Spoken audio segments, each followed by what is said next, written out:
నమస్తే and welcome to hit TV. Sankranti పండగ వేళ జగన్ సర్కార్ ఏపీ నిరుద్యోగులకు తీపి కబురు చెప్పారు. సంక్రాంతి పండగ తర్వాత మెగా డిఎస్సి నోటిఫికేషన్ ని ప్రకటిస్తామని ఆంధ్రప్రదేశ్ విద్యాశాఖ మంత్రి బొత్స సత్యనారాయణ చెప్పారు. విశాఖ విమానాశ్రయానికి చేరుకున్న బొత్స సత్యనారాయణకు వైసీపీ నాయకులు, కార్యకర్తలు, అభిమానులు ఘనస్వాగతం పలికారు. ఈ సందర్భంగా బొత్స సత్యనారాయణ మీడియా సమావేశంలో మాట్లాడుతూ అర్హత గల నిరుద్యోగులు డిఎస్సి నోటిఫికేషన్ ను తప్పకుండా వినియోగించుకోవాలని చెప్పారు. సీఎం వైఎస్ జగన్ తో మెగా డిఎస్సి గురించి చర్చించామని అన్నారు. పోస్టుల సంఖ్య, భర్తీపై త్వరలోనే పూర్తి వివరాలను తెలియజేస్తామని చెప్పారు. ఇక అనంతరం ఆంధ్రప్రదేశ్ ప్రజలందరికీ సంక్రాంతి శుభాకాంక్షలు తెలియజేశారు.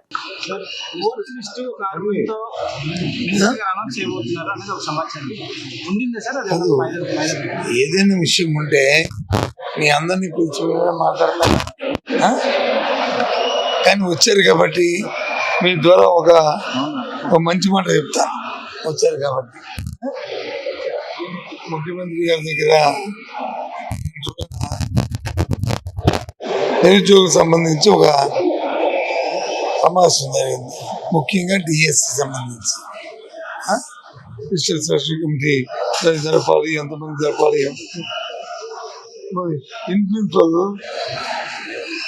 ప్రిన్సిపల్ ఏమన్నారంటే అది జరపాలి, దాని మీద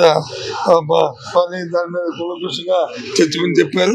పండుగ సందర్భంగా ఎవరైతే డిఎస్సి కావాలని కోరుకుంటున్నా వీక్షిస్తున్నారో వాళ్ళందరికీ కూడా మరి పండుగ అయినట్టే దాని మీద ఒక మంచి వార్తని రాబోతున్న విషయాన్ని మీ ద్వారా తెలియజేస్తాను. అదే నోటిఫికేషన్ తెలియజేస్తాను. అవన్నీ ఎన్ని పోస్టులు, ఏ జిల్లాకి ఎన్ని, అవన్నీ పండుగ తర్వాత మీ ద్వారా చెప్తాను. మీరు వచ్చారు కాబట్టి శుభార్త రాష్ట్రంలో నిరుద్యోగులందరికీ విషయం తెలియదు. డిఎస్సి మరి మీరు చెప్తున్నారు నాకు విషయం. ఏదైతే డిఎస్సి నిరీక్షిస్తున్నా ఎవరైతే ఉన్నారో వాళ్ళందరికీ కూడా పండుగ డిఎస్సి నోటిఫికేషన్ రాబోతుందనే విషయాన్ని మరిన్ని అప్డేట్స్ కోసం చూస్తూనే ఉండండి హిట్ టీవీ.